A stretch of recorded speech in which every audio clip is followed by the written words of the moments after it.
La compréhension de l'intelligence artificielle dans les collectivités, elle est l'image de ce qui se passe dans la société. Tout ça va très très vite.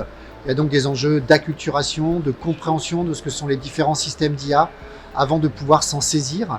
Donc aujourd'hui, je dirais que la compréhension, ça dépend si on a commencé à franchir le premier pas. Le niveau peut être peut-être qualifié de moyen, mais pas en retard en tout cas par rapport à ce qui se passe dans le monde de l'entreprise.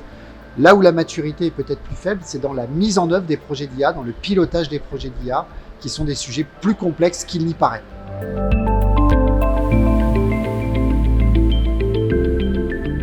Quand on regarde les projets qui débutent dans de nombreuses collectivités aujourd'hui, on se rend compte qu'on explore toutes les pistes, toutes les hypothèses.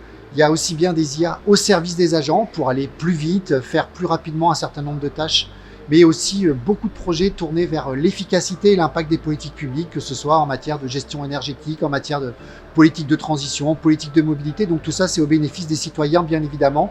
Au bout du bout, l'ensemble des innovations que les collectivités veulent déployer ont pour priorité d'améliorer l'impact des politiques publiques.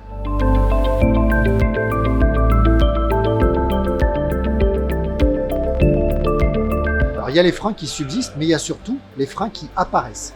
On s'est lancé un peu tête baissée dans un certain nombre de projets et on n'a pas anticipé quelques étapes qui sont importantes. Et dans beaucoup de collectivités aujourd'hui, on est en but à des problèmes, par exemple, d'accès aux données nécessaires, soit pour l'entraînement, soit pour la mise en œuvre, l'utilisation de systèmes d'intelligence artificielle. On a cru que peut-être l'arrivée de l'IA allait nous dispenser d'un certain nombre d'étapes sur la gouvernance et la bonne gestion des données.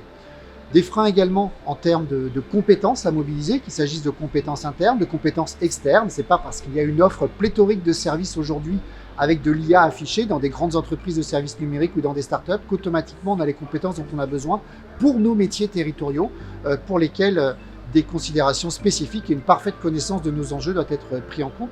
Et puis j'en citerai un troisième parmi quelques autres, qui est celui de la confiance, qui est un sujet important. Et dans les travaux de l'Observatoire Data Publica, on a pu mesurer que les élus sont parfois réticents, les fonctionnaires aussi, et ça n'est pas un hasard, les citoyens aussi ont quelques réserves quant à l'utilisation de l'IA sur des missions d'intérêt général.